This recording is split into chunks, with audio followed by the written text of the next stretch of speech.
Qui sommes-nous pour juger notre prochain? Shalom, shalom, bien-aimés dans le Seigneur. J'espère que vous vous portez tous parfaitement bien par la grâce de notre Dieu. La parole qui a captivé mon attention cette semaine se trouve dans le psaume 130 au verset 3. Venez avec moi, nous allons lire ensemble la parole du Seigneur. Seigneur, si tu gardes les fautes dans ta mémoire, qui pourra tenir debout? Je ne sais pas pour vous, mais pour moi, personne. Oui, ce que je sais, c'est que je ne peux pas tenir devant le Seigneur parce que je connais mes fautes.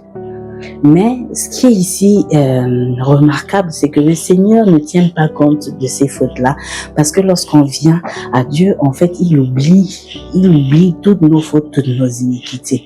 Mais nous, par contre, nous avons cette fâcheuse habitude de pouvoir toujours juger. Et en y réfléchissant bien, je me suis dit, Éternel, c'est sûrement aussi le quotidien, la vie quotidienne, le fait que la norme humaine veut que nous soyons tout le temps en compétition ou dans le jugement. Demandez-moi de parler, j'avance.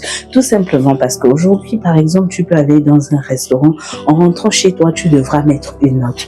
Tu pourras aller dans un cirque, en rentrant chez toi, tu devras mettre une note. Dans une fois, tu devras mettre une note. Le monde de quotidien fait qu'on soit toujours en train de noter les choses.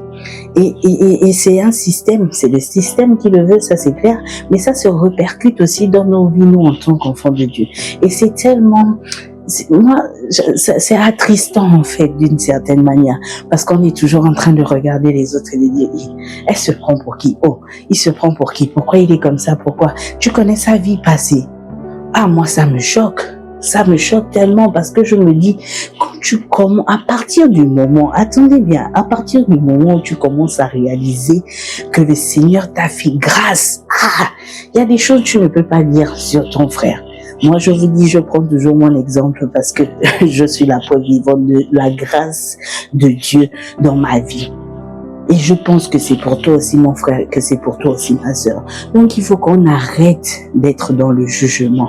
Sinon, comment ferons-nous pour recevoir les âmes que le Seigneur nous a confiées, la mission que le Seigneur a mis en place pour nous, si nous sommes toujours en train de juger, en train de critiquer, c'est pas bon. Le Seigneur nous attend à plus que ça.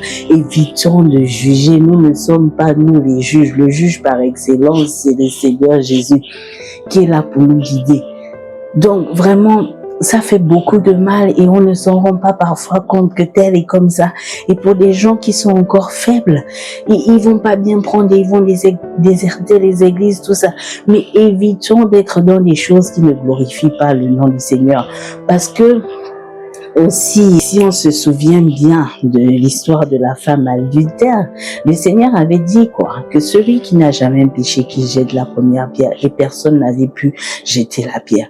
Aujourd'hui, nous savons que nous sommes tous pécheurs, jusqu'on marche en étroite collaboration avec l'Esprit de Dieu pour être des hommes et des femmes selon le cœur du Seigneur. Alléluia.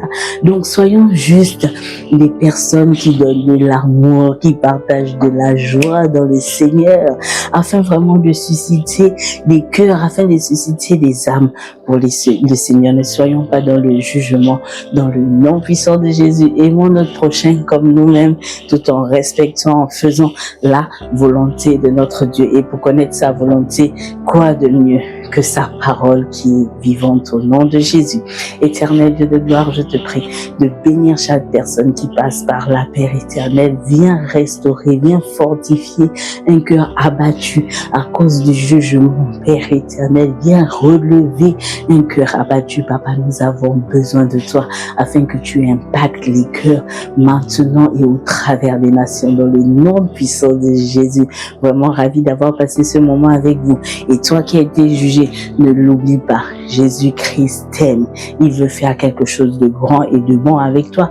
Raison aussi peut-être pour laquelle tu passes par toutes ces critiques ou ces jugements, mais ne les garde pas dans ton cœur. Remets tout au Seigneur. Dis-lui que tu as mal et lui saura guérir et penser tes blessures. Sur ce, sois fortifié, guerrier, soldat et chercheur de l'Éternel dans le nom puissant de Jésus.